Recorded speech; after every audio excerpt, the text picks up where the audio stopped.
Lindsey Millikan. I have a pretty classical academic background with a bachelor's and master's in fine art painting, but I also have about 14 years of mural experience, and I've done set design and everything in between. So it's kind of, this newest series is bringing together like the skill sets from both of those worlds. When I was really young, I had a cousin of my grandmother's is like a fine art painter. She did a lot of like traditional, she lived in like Brenham. So it was like a lot of traditional Texas landscapes, like those bluebonnet paintings we've all grown up with.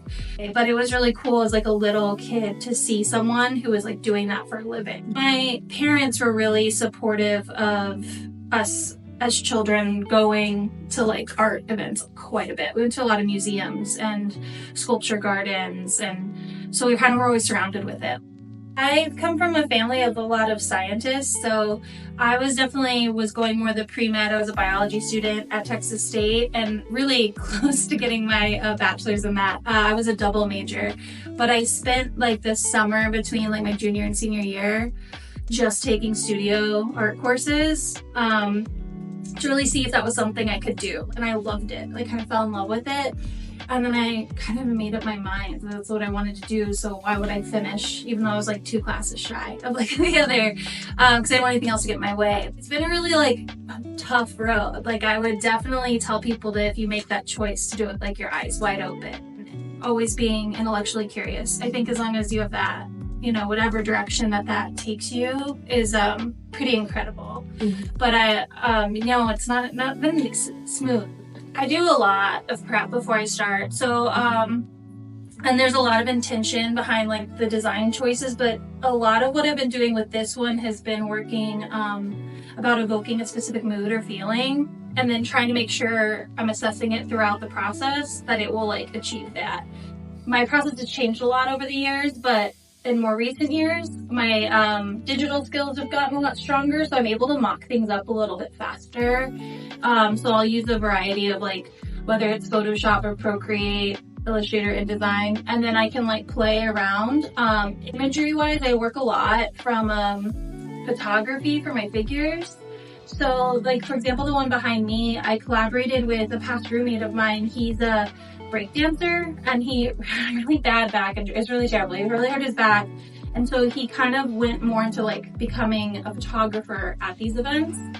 And I thought he was really seeing something there, and so we kind of were playing with this idea of where he would send me images from breakdancing competitions. I like suss through them, and then I take them and manipulate them. I'm trying to play with this idea of decision making and time and choice, and playing with that feeling of just like, we have to make a decision, you have to make these choices. There are these different versions of ourselves that we can pursue, and like being kind of on the precipice of like those big decisions, and doing it from a place of empowerment and not fear driven. Yeah, and then these have been on stretched canvas. I usually do the aerosol in the beginning to try to get that idea of like a cloudscape, like that sense of scale and volume that I feel like, and then I can play with it back with acrylic with brush, and then I kind of push and pull, and then I draw the figures on top of that, and then those are done mostly all in brush. But then again, aerosol is kind of like introduced, so it's like this push and pull back and forth with it. I had a professor in grad school, and I've always kind of like hear those words echoing a lot, and because I felt it rings true, but you never really finish a painting, you just abandon it. And that's how I feel. Like, sometimes you just cut her out, sometimes you feel really confident about it, but what I have found is sometimes like the worst thing I can do is go back into a piece that I walked away from a while ago, because you're in a totally different like mental space, and you'll lose a lot of the immediacy of your brushwork. And then other times I've gotten really stuck on a piece, I feel like it's not working, and I set it aside for a few months, and then like, you know, you bring it back out, and then you just knock it out like within like 3 days. I mean, it can feel like work for sure.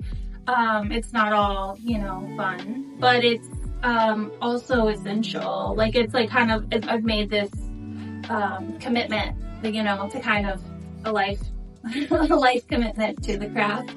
And but whether it's like my own work and creating it, just supporting the art, supporting artists, going to multiple events, but also just like absorbing it all the time. I love seeing what people are doing. I can't imagine a world without it.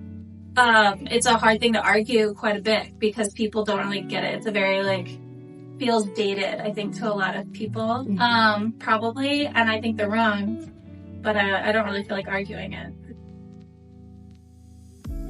Keep developing your craft, be open-minded, take in what other artists are doing without mimicking them too much, and you know, and focus on what you're interested in, because I think people like see when someone's being authentic and real and when someone's just like following a trend, you know?